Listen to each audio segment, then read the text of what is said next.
बेटा, तेरी माँ को आजकल बहुत तकलीफ रहने लगी है। दमे के कारण सांस फूल जाता है। एक बार शहर के डॉक्टर के पास दिखा लेंगे तो अच्छा रहेगा। दिलीप जी ने अपने बड़े बेटे केशव को फोन पर कहा। पापा, वो तो ठीक है लेकिन यहाँ डॉक्टर को दिखाना इतना आसान नहीं है। घंटों लाइन में लगना पड़ता है। इस वक्त ऑफिस में काम भी बहुत है।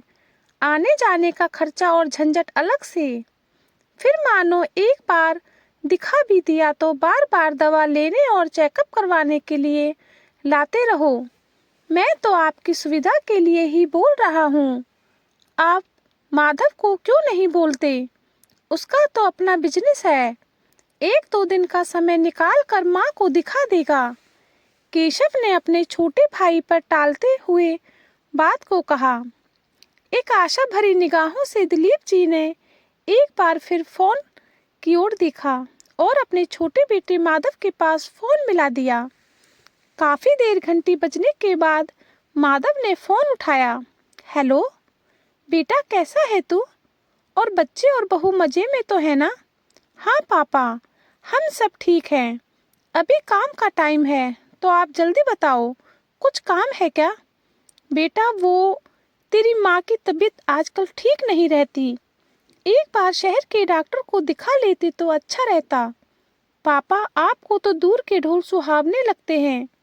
शहर में कौन से अलग डॉक्टर बसते हैं? आपको पता भी है यहाँ कितना प्रदूषण है। यहाँ की धूल मिट्टी में माँ की तबीयत और बिगड़ जाएगी।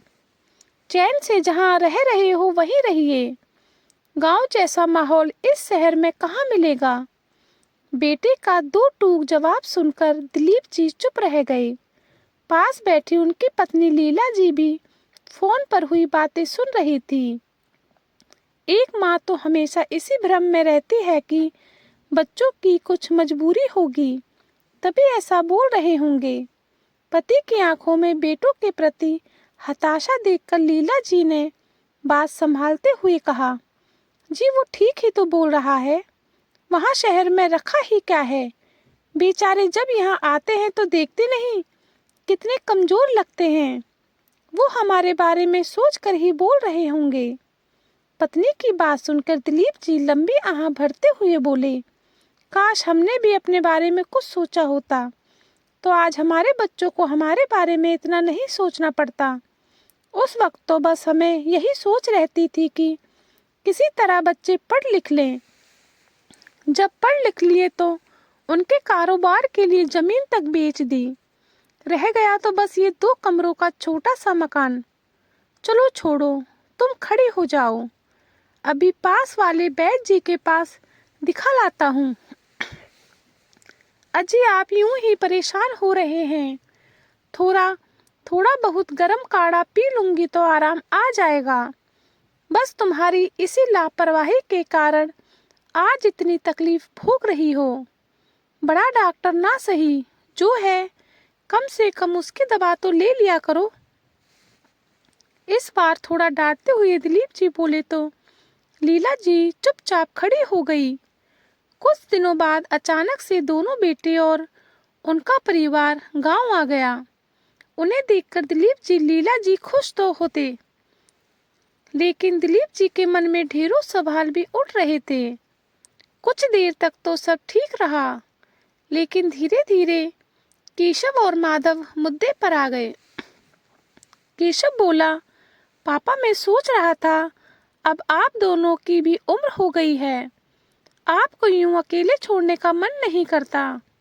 आज वर्षों बाद बेटे के मुंह से ऐसी प्रेम भरी बातें सुनकर दिलीप जी और लीला जी हैरान थे। लीला जी तो भाव विभोर होकर चमकती हुई आंखों से दिलीप जी की ओर देख रही थी, मानो कह रही हो, देखा, मैं कहती थी ना कि हमारे बेटे हमारी बहुत चिंता करते हैं। माधव ने भी बड़े भाई की बात में बात मिलाते हुए कहा। हाँ पापा, अब यहाँ रखा ही क्या है? अपने पोते पोतियों के साथ आराम से टाइम पास कीजिए और हमें भी सेवा का मौका दीजिए। लीला जी ने तो अपना पूरा मन बना लिया था, लेकिन दिलीप जी सिर्फ मुस्कुरा कर रह गए। अगले दिन केशव कुछ कागजात लेकर दिलीप जी के पास आया। पापा, यहाँ पर साइन कर दीजिए। ये कैसे कागज हैं बेटा? दिलीप जी ने हैरान होकर पूछा। पापा, अब आप दोनों हमारे साथ शहर में रहेंगे, तो फिर यहाँ इस मकान की देखभाल कौन करेगा? हमने सोचा है कि इसे बेचकर इस चिंता से भी हम मुक्ति हो जाते हैं। दिलीप जी की बेटे की बात सुनकर सन रह गए। संभलते हुए बोले, बेटा मैं सोच कर बताऊंगा। आखिर ये गांव में हमारी आखिरी निशानी है।